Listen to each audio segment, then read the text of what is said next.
The Great War of Separation Number 1. This is a story I have been wanting to know more of ever since this war was mentioned on the document card Brian Solari. Solari in this war is a prominent figure, and in this miniseries we will see his origins of how he became an Accept. But before we get to him, we need to know how this war began. So in the meantime, for most of this book, Solari will take a back seat. Now let's start in the beginning. What we know about the continent of North America in the real world, it is not how it is in this universe. This part of the continent was already divided into factions. To the west you have Bromhouse, then you got the Mid-Southern Alliance, you have the Greater Florida, and then you got the United States. And every war starts somewhere.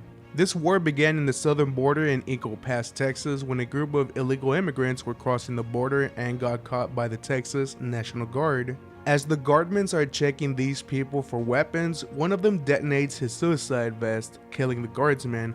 Two Apache helicopters that are nearby patrolling the area get notified about a possible explosion. A bad dude takes out his AT-4 rocket launcher and takes down one of the helicopters. Captain John Buck Hernandez with his massive balls engages the threat, eliminating many. Now the only problem is that the enemy was on the Mexican side and Buck and Lyle got arrested by military police for invading Mexico.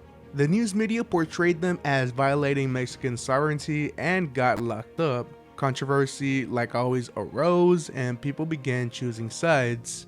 Meanwhile, south of the border, El Cayman, the boss of the Soyuz cartel, chose to retaliate against Texas because his son died due to John's massive cojones. He began targeting border patrol checkpoints and setting up ambushes, killing many.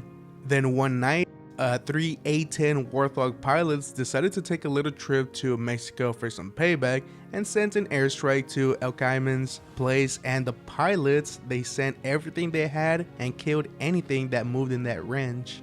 But El Cayman had a brother in prison nicknamed El Oso, which means the bear in Spanish, who now wanted some payback. So he sent one of his guys to kill the governor of Texas. Plessy Sanders then became his replacement. Governor Sanders decided that enough is enough and called in every guardsman in, and this includes the father of Avery Silman. Governor Sanders went back and forth with Washington, and things for sure got heated.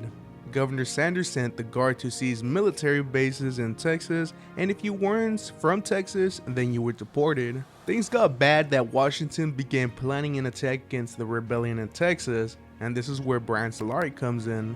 Solari, born a Texan, is currently a general in the United States Army, the youngest general as a matter of fact. His superiors want Solari to set up a task force to invade Texas. Solari declines a direct order and throws his stars at them. He basically told them to take the stars and shove them where the sun don't shine, because he's headed for Texas. Back with El Cayman's brother, El Oso, we find out that the cartel's money is drying up, with the coyotes running scared at the border due to the border being shut down. El Oso then chooses to hire Zeno, who is an Accept. In the meantime, the Silman family and Solari are arriving in Texas. Going back to the Mexican side, we get an introduction to the villain Accept, Zeno. Now Zeno can shapeshift and bullets will penetrate his body, but honestly they don't do anything to the guy. You're one ugly motherfucker. Back in Washington, they're still trying to figure out how to take Texas back, and an officer proposes they deploy Operation Resolute Fist. Operation Resolute Fist involves the recruitment and weaponization of Accepts. By the way, if you don't know what Accepts are those who have superpowers. Accept is short for exceptional. The last panel we see of the book is a group of Accepts gathered to prepare for the invasion of the capital of Texas. Now, I personally love this book, although I can see why to some people that have seen at the border in the beginning of the book might take them out of the story because, you know, the current political atmosphere going on. But I'm glad that they did not insert any commentary that beats you over the head. I do love how we see Solari standing by what he believes is right.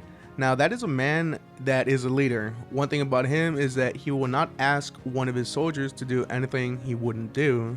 And if there's one issue that pops in my head is that El Cayman seems to be like two different people. You know, the scene where he's talking to his family about his son's death, You know, I look at him and then compare him to the scene where the A-10s are headed to his ranch. You know, whoever that man is, that for sure doesn't look like El Cayman from, you know, some pages back.